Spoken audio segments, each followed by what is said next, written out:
S ಅಷ್ಟೇ ಅಲ್ಲ, ಜಮ್ಮುವಿನಲ್ಲೂ ಕೂಡ ದಾಳಿಯನ್ನ ಪಾಕಿಸ್ತಾನ ಮುಂದುವರಿಸಿದೆ. ಪೂಂಚ್ನಲ್ಲಿ ನಾಗರಿಕರನ್ನ ಗುರಿಯಾಗಿಸಿ ದಾಳಿ ಮಾಡ್ತಾ ಇದೆ. ಪಾಕಿಸ್ತಾನ ಮಾಡ್ತಾ ಇರೋದೇ ಇದು.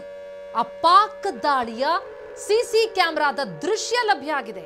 ಅಂದ್ರೆ ಪಾಪಿ ಪಾಕಿಸ್ತಾನದ ರಣಹೇಡಿ ಆಟ ಇದೆಯಲ್ಲ, ಅಮಾಯಕ ಜನರ ಮೇಲೆ ದಾಳಿ ಮಾಡುವಂಥದ್ದು, ಅದು ಬಟ ಬಯಲಾಗ್ತಾ ಇದೆ.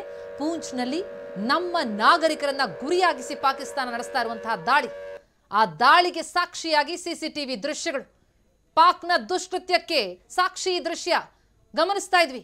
ಮೇ 7 ನಡೆದಂತಹ ಘಟನೆ, ಪೂಂಚ್ನಲ್ಲಿ ಪಾಕ್ನಿಂದ ನಡೆದಂತಹ ದಾಳಿ, ಅಮಾಯಕ ನಾಗರಿಕರ ಮೇಲೆ ದಾಳಿಯನ್ನು ನಡೆಸಿತು ಪಾಕಿಸ್ತಾನ. ಆ ದುಷ್ಕೃತ್ಯವನ್ನು ಗಮನಿಸ್ತಾ ಇದ್ವಿ. ನಮ್ಮ ನಾಗರಿಕರನ್ನೇ ಗುರಿಯಾಗಿಸಿ ದಾಳಿ ಮಾಡಿದ್ದಕ್ಕೆ ಈಗ ಎದುರೇಟು ತಿಂತಾ ಇದೆ ಪಾಕಿಸ್ತಾನ.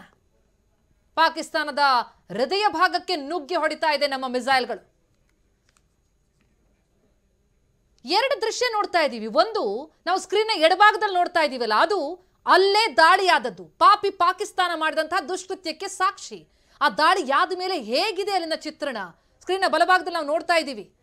ಮನೆ ಮೇಲೆ ಶೆಲ್ ದಾಳಿ ಆಯಿತು. ನಾವಾಗಲೇ ನೋಡಿದ್ವಿ, ಅಲ್ಲಿ ಒಂದು ಸುಂದರವಾದಂತಹ ಜಾಗ, ಅಲ್ಲೊಂದು ಜೀಪ್ ನಿಂತಿದೆ, ಅದರ ಮೇಲೆ ದಾಳಿ ನಡೆಯುತ್ತೆ. ಆ ದಾಳಿ ನಡೆದಂತಹ ಸಂದರ್ಭದಲ್ಲಿ ಅಫ್ಕೋರ್ಸ್ ಸಂಪೂರ್ಣವಾಗಿ ದಟ್ಟ ಹೊಗೆ ಆವರಿಸುತ್ತೆ. ಹೇಗಾಗಿದೆ ನೋಡಿ.